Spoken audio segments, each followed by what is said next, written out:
Okay, the argument for today's video is that sudden diet and exercise regimens need to end.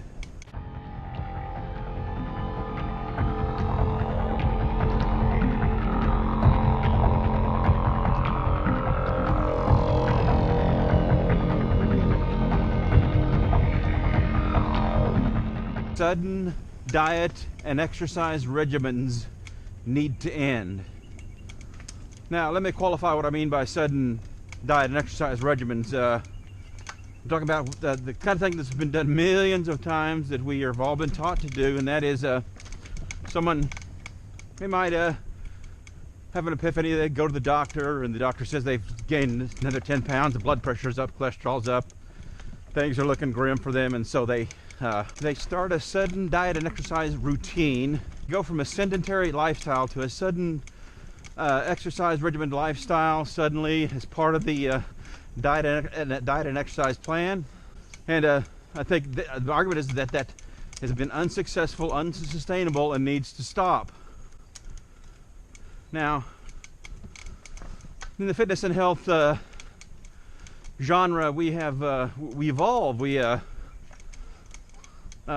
do things a certain way, and then we get some new information, get some new results and studies, and then we say, let's kind of adjust things and do things a little bit different because some research and some facts have come in, and what we've been recommending has not been the best way. And maybe an example of that is this is kind of what we used to do.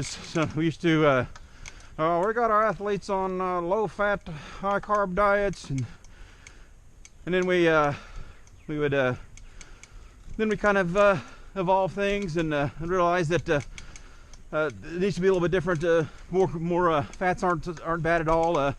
Need more protein for recovery and for other. We need more protein for recovery and things like that. So we've adjusted, and in the last 30 years things have changed. We've adjusted and improved what we recommend now. It's how we need to evolve. We need to understand that the sudden diet and exercise regimen is pretty much a failure, and most of the time. And one of the statistics that's thrown around a lot is that 95% of diets fail. Now they got pretty strict criteria. So if you, for instance, you lose 40 pounds and gain 20 of it back, they consider that a failure, because you did not sustain what you initially went out to achieve. You went through all this trouble to gain that extra. You went through all this trouble to lose that extra 20 pounds, and it was all for naught. You ended up getting it back. And so if we have 95% failure rate in diets, what do you think happens to the fitness that went along with those diet failures? People do not sustain these sudden diet and exercise regimens. They eventually fall off. They make them too regimented and unsustainable. And I want to delve into that a little bit further with a little bit of a personal, kind of anecdotal situation for me personally. And what I have 3 relatives who went on these sudden exercise and diet regimens. 3 relatives, and they all 3 did achieve significant weight loss. They all 3 really got into their fitness routines pretty well. They used to be in cycling competition, and I met a lot of people that way. I was a cycling competitor back in the day, and I met a lot of people in cycling and triathlon and mountain biking and other sports. A lot of people who are passionate about their involvements and passionate about the sports.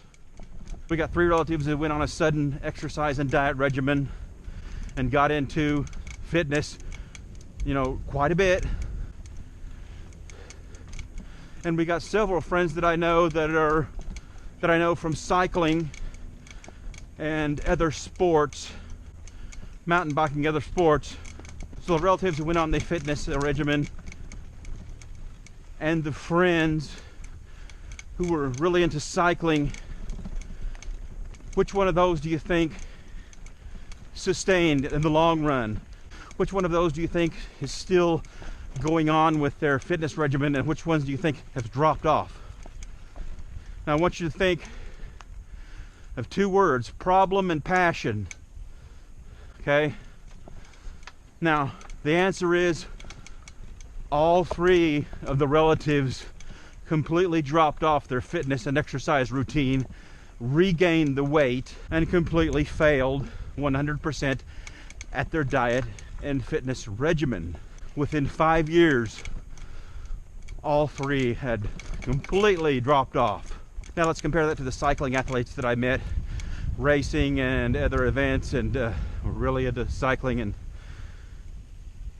all of them, every fucking one of them, I could meet them, I could not see them for a decade or two, hook back up with them, and they're still into it. And that's the difference. Their attachment to fitness is passion. The cyclists that I knew that were really into cycling and other types of sports, really deep into it, as to where the family members who went on a sudden diet and exercise regimen, their fitness is tied to a problem. When they go to work out every day, they're working on this problem. And that's what's wrong with, and I did a video before about letting weight loss dictate your exercise routine. It makes you a slave to that problem. And eventually you're going to get tired, and you're not going to get any enjoyment about chipping away at this problem. And it's not going to be sustainable. As to where if you have passion linked to your fitness lifestyle, you will remain. And that's, I've been in this over 40 years, and that's what I've seen consistently. Decades and decades later, I got friends, they're still at it to some degree. Once they got passionate, they stayed in. That's a little bit anecdotal, but let's kind of spread that out a little bit. Let's look at the results. Let's look at the results from The Biggest Loser, because The Biggest Loser is kind of the epitome of that routine of suddenly getting into a real bad situation, and then suddenly going on a sudden diet and exercise regimen. And the long-term results from those Biggest Loser contestants is not very promising. I think they lost an average of 38 pounds. They did on an average, but so many of them completely dropped off problem regimen that they had been grinding away on day after day. And one thing, and this is important as far as ditching the sudden diet and exercise regimen, that they showed long-term metabolic harm. Their metabolic systems shut down, and so they had a hard time burning calories, and that was the result of the sudden, that your body responding to this sudden jolt of eating all this fatty food and being sedentary, and all of a sudden on this strict diet, and all of a sudden going to the gym for this hurts your metabolism, this shuts down your metabolism. And then so this is something that we need to learn, and like I say, evolve and adjust. So we need to do things a little bit differently because it's not working.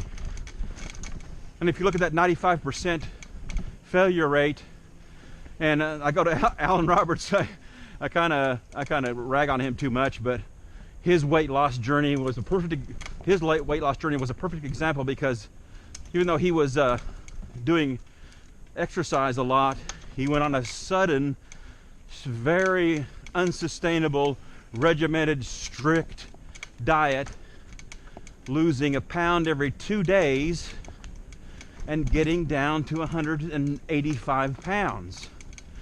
And that diet failed. That diet failed because he was at 190 pounds. He said, I'm going to keep this calorie deficit up, and I'm going to keep going. Gets to 185. He's now 30 or 40 pounds heavier than that. And the reason why is because it was unsustainable. And it fails because it's not sustainable. It's too regimented. You got to look long term. Are you going to do this for the rest of your life? You're going to count calories and all this other bullshit. And back to the Biggest Loser, they did have mixed results. Some of the people that have been through Biggest Loser have been successful and kept the weight off long term. But if you look at the background of the people who have kept the weight off in Biggest Loser, there was who's the girl that had the dark Karen haircut, and she lost a lot of weight and won, and then she got into training people to lose weight. So she kept it off because she was passionate. She went to a passionate side of fitness rather than a problem side. Some of the other Biggest Loser contestants who have kept the weight off successfully, one guy runs a marathon, one guy is a yoga instructor, and that's becoming passionate and ensconced into the fitness lifestyle will keep you there. But if you're there because you have a problem and you're chipping away at it, you're going to get tired of that. Okay, so if sudden exercise and diet routine and regimen is not the way to go, that begs the question, what is the way to go? What's someone supposed to do if they find themselves in an unhealthy situation and they need to get healthier, more fit, and lose weight? So to answer that, I would so to answer that, I would just like imagine that there's actually someone in the world who would take my advice and they say to me, Mike, whatever you recommend, I'm going to do it. I trust you. I think your ideas are good. So what should I do, Mike? And so I'd ask him. I'd say, well, what exactly is your situation? What's your goals, and what's going on exactly? And they would say something like, well, I've been getting really fat and out of shape, and so I want to get in there and I want to lose weight and get back into shape. And I would say, whoa, wait a minute. Let's do one problem at a time. You said that you're overweight, that your weight's a problem. So let's focus on that one thing here first. Let's see what kind of permanent dietary changes that you can make that are sustainable, that you can do day in and day out without a bunch of calorie counting and regiment, and see about nailing down some lifestyle habits strictly as far as your diet is concerned, so that your weight can start going down. And don't look at the scale or pay much attention to that. Pay attention to the lifestyle change, not the number on the scale. Pay attention to how you're going to be able to sustain and get some reasonable enjoyment out of your new diet permanent routine. And see if we can, like I say, focus on the lifestyle change, not the number on the scale, and focus on getting that into your habit and getting that to permanently long term, and working on what you perceive as, and working on what you are saying is a problem, and that's your weight. Then I would change the subject. I would talk about landing a man on the Mars for about 45 minutes so that we can completely separate his weight problem with his fitness. And if I say, oh yeah, you had another problem completely different from your weight problem that you talked about, that you weren't fit and you weren't getting enough physical activity. Okay, while you're resetting your lifestyle as far as diet is concerned to work on the weight problem, let's take it easy on increasing your activity. Now, if you're already active, just remain active and very slightly increase. If not, I would recommend that they try to find the most pleasant. If they're completely sedentary and haven't exercised since forever, I would have them try to find the most pleasing,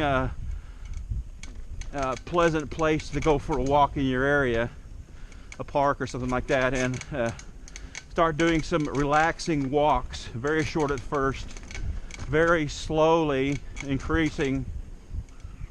And while you're taking those walks, think about fitness, think about maybe getting into what you really enjoy. And I want you to put enjoyment into that, pleasure into that thinking. I want you to marry pleasure, enjoyment, and fitness together and come up with something that you like and start getting into it, but not real big, because you're working on your diet problem now, and we're going to gradually get into something like that. And you can see what I've done up is we need to completely separate weight loss as a strict diet problem with a separate and with a second completely separate problem, which is activity and fitness, cardio fitness, leanness, muscle, ability to have some athletic stamina, things like this. We need to separate the two. We need to stop marching people into these sudden diet fitness. We need to stop marching people into these sudden diet and exercise fitness regimens, because they're unsustainable. At 95% of the time they fail, and the fitness fails with them because they're working on a problem. They're not working on passion. That's why my relatives all dropped off, because they were grinding away at a problem. And that's why all of my friends from cycling and racing have continued, because they were going on a passion trip into fitness, not over-regimented types of problem solving. So those would be my tips to someone who would listen to me. If some such a person existed, is number one, start focusing on the diet only. Go ahead and cast those changes into your lifestyle and get them permanently set as to your diet routine, your daily diet lifestyle. Change, get it to where it's old hat. Start exercise slowly. Like I say, start with just a walk. Don't push it. A little more every day, just a tiny bit more. Increase your walk a little bit every day. And after a while, you can maybe go into a jog or start to get into what you are going to enjoy as far as fitness. But start off slowly. You're working on diet, that separate problem, first. And let's tackle that first. That really needs to be the first thing that goes if you're wanting to tackle those two separate problems. Number three, accept less weight loss. Don't go for lofty goals. And that's where we get into this regimen, this unsustainable regimen. It was people who are, 300 pounds, want to be 160 pounds. And maybe that's with your all the things that are unique about your body, that could be something that's very unsustainable. You need to feel out where you can sustainably be on weight. And if you're 300 pounds, that may be 250 pounds. And maybe that's, well, and the fitness guys will say, 250, well, 200 is better, 150 is better, 120 is even better than that. No, they're not better. They're not better for you, because you have got your own one-of-a-kind body with things going on as far as your metabolism and everything else. And that could be very hard to maintain that type of weight. So look to get things going in the right direction. Don't try to make the history books with the world record weight loss and dramatic weight loss. Tap into how your body's doing, not into the numbers, and try to find a comfortable, sustainable, more healthy weight. Next piece of advice is work on pleasure and enjoyment in every aspect of what you're doing here. Always incorporate enjoyment. That's going to help you a long way and towards sustaining and then toward actually having some enjoyment, rather than killing yourself on some kind of miserable regimen. And then lastly, like I said before, emphasize on your sustaining and your enjoyment and your ability to do this day in and day out, and you're staying on track, and don't emphasize the numbers, the calorie deficits, and the weight and the weigh-in and all this bullshit. Trust in the process. Don't micromanage and weigh and calculate every little goddamn thing. So if we, as fitness and health lifestyle type of industry, evolve, I hope that we realize this. I hope that we realize that, and you know, it's been catching on. Like I say, a lot of people are against the Biggest Loser way of doing things, the over-regimented. We need to make that sudden fitness and exercise routine a dinosaur. It doesn't work. It's not sustainable. It hurts your metabolism. It's not enjoyable. It's too much of a shock to your system. It's got too much emphasis on numbers and performance, and not on the mentality of how you're going to live and how you're going to enjoy life while you be healthier. So anyway, that's all I have for today. Good luck with your fitness journey.